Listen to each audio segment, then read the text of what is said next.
Recently in the state of Florida, something very odd happened on I-95. In the southbound lanes toward Jacksonville, Florida, a 23-mile-long stretch of the interstate seemed to suddenly have a yellow line on one side of it.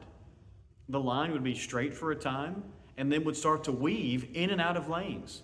Now, while so far as I can tell, no one was hurt by this, it was obviously a very big safety hazard to have a yellow line where there should only be white lines.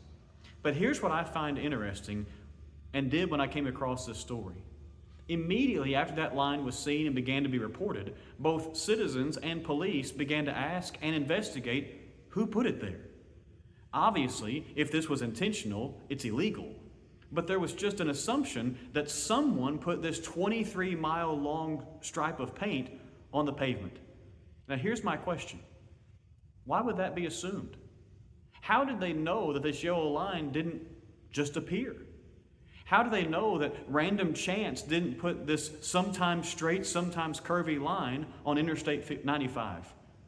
Why would it just be assumed that someone, or maybe more than someone, put it there? And you see where this is going, don't you?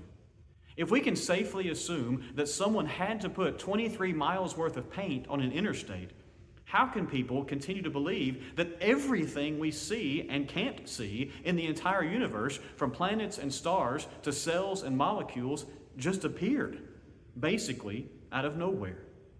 Every time people assume that something could not have just happened, they are, whether they know or not, making an argument that there is a God who created everything because, well, everything could not have just happened.